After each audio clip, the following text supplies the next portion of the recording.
Hey everybody, Danny Maud here, head professional at the Canterbury Golf Club in Kent. I've got a question for you. Have you ever wanted to know why sometimes it's so difficult to hit your fairway woods pure? Have you found that on a regular basis you're topping them along the ground or thinning them and really struggling to get them up in the air? Or even just not hitting them as far as you'd like. And sometimes if you're picking out a 3-wood, you find out your 5-woods and 7-woods are even going further than your 3-wood. And you want to know why? Well, in this week's training, we're going to cover those things. We're going to cover how do you actually strike a fairway wood. Right? What is the actual way of actually striking a fairway wood? We're also going to show you some of the common problems that we see and reasons why people top the ball and thin the ball. And I'm going to give you a really simple exercise, simple drill that you can start and use today to start really improving the way you strike them. So let's get started. So the first thing is, what is happening when people thin the ball, top the ball, or really struggle to get the ball up in the air? Well, let me show you something. So what tends to happen when you're not striking it is the club itself, okay, swings like this, right? There's a bottom part of the club, so when this club is swinging, it tends to swing like this, and there's the bottom part of the arc, your club is bottoming out too soon before the golf ball, and the club's starting to rise now. So you're hitting the ball on the way up. Well, where what we want to be doing, we actually want to be striking the ball on the way down. Now, there's plenty of YouTube videos out there teaching people how to hit fairways, and I know it can be a bit controversial. Some people think that you should actually hit level with it. I just found that, you know, trying to hit level is just too difficult for most people. And even the best players in the world try to get a more descending blow onto their fairway woods because the ball's lying on the ground. We want to hit the ball with the face of the club. If that club is rising and is hitting upwards, what you're doing is the bottom part of the golf club is actually striking the golf ball here, and no part of the face is hitting it. But watch this. If that shaft angle is slightly leaning forward this way as opposed to this way, watch this. The face of the club now is more likely to hit the golf ball than if the shaft's leaning backwards, the bottom part hits. All right? So we want a slightly more descending blow. Now, that brings into the next problem. Many people, many amateurs and many members at golf clubs, they don't generate enough club head speed to sometimes hit a 3-wood. In fact, certainly in my shop, we're not selling many 3-woods, nowhere near as many 3-woods as we did, you know, maybe a decade ago. One of the things that I would definitely recommend now, if you're really struggling to hit your fairwoods, and I encourage you to hit slightly down on it, go up to a 5-wood and sometimes make that the longest fairwood you have in your bag, okay? Almost ditch the 3-wood because you'll probably find that the 5-wood goes further than the 3-wood. It certainly will go at least the same distance, but it'll be a lot easier to hit. So some of you are probably using 3-woods when you really shouldn't be. So unless you're hitting it maybe 3-wood, maybe 230, you know, probably, you know, look at maybe moving to a 5-wood or even a 7-wood for some people who aren't hitting it over 200 yards, you know, really to get that ball up in the air and get the carry, all right? So we're going to, from this position here, I'm going to teach you now how we're going to start to get you striking down on the ground. Now, I've got a little, it's a very basic drill, but it works really, really well. It's working so well with some of my clients to help them strike their fairwoods. And it just involves, I've got a whiteboard marker pen here, but you can use a sticker, a light tape, you name it, you can use anything. And what it is, we want to encourage you to strike slightly down on the golf ball. So to do this and to test whether you're actually doing this in practice is you can just put a little line on the front part of this golf club here, like this, all right? And also put a line maybe at the back of the golf club here as well, all right? And what we want to try to do is those people who are generally topping the golf ball, the front part of the golf club, as you've probably seen, generally misses the ground, right? Yet the back part of the golf club hits the ground. So you're more likely here to rub off the blue marker pen here on this side if you're topping it, and leave the marker pen on the front part because it's not getting any contact with the ground whatsoever.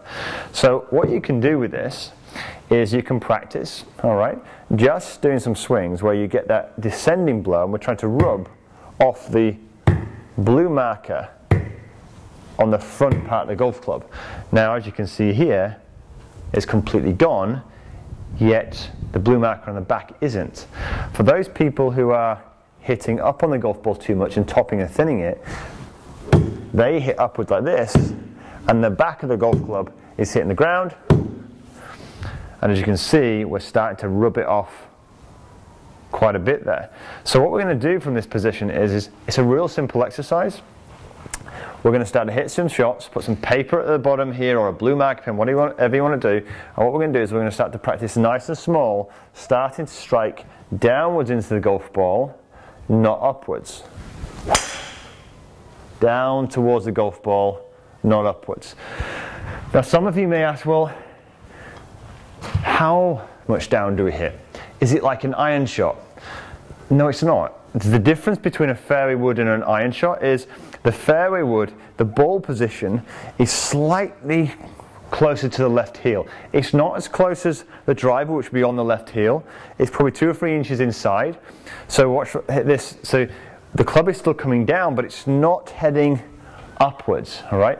With an iron, the ball generally for most of the clubs is reasonably central, and therefore we're coming down quite steeply initially with an iron shot, and as we get to the bottom of the arc here, the club starts to rise up. So with this fairway wood here, we push the ball just in between. It's in between a driver swing and an iron swing. We want it to catch it just on the way down, but not completely on the way down as we would be doing if we were hitting an iron shot. So let's see one of these in full flow. Now the way to work on this, I would say initially, is work on it slowly. Don't try and hit big shots. You'll notice if you've followed any of my training before, making any particular change in any of your technique is really, really tricky. And I found that when I'm coaching people, they go into full swing mode straight away after they've got a new bit of knowledge.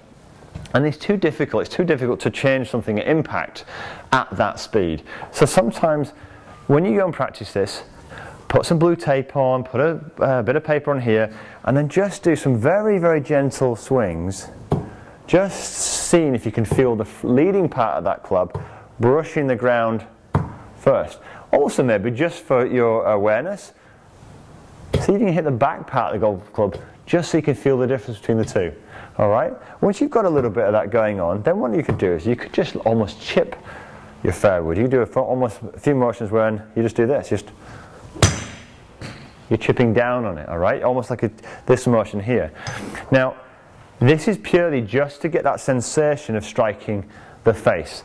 On very tiny shots, you won't get any uplift because you won't create enough club head speed to create the backspin, all right? But what you do is once you've done a little bit of this, what you then do is just gradually build it up, just swinging slightly more descending into the golf ball. And hey presto, that strike's starting to really pay off. I'm starting to hit the middle of the face now, and the ball's starting to creep up in the air, all right?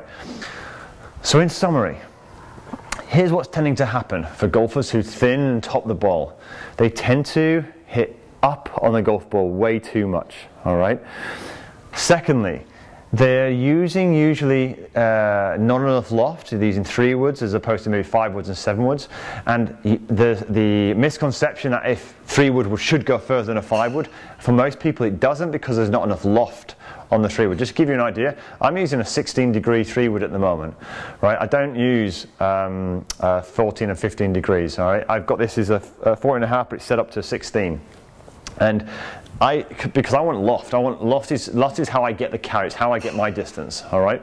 So if you're struggling with distance, loft up. Maybe push the 3 wood away, go with your 5 wood, and then start working on this, all right? So we've got how you strike it, we've got this type of club you're using.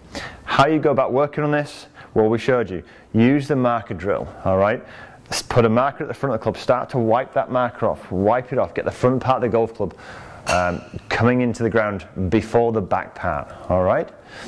Work on it very slowly to start off with, no full swings because it's really difficult to do this in full motion to start off with. Nice slow swings and gradually build it up and give it some patience. Thank you for being here. If you've got any questions, please leave your comments in the comments box below.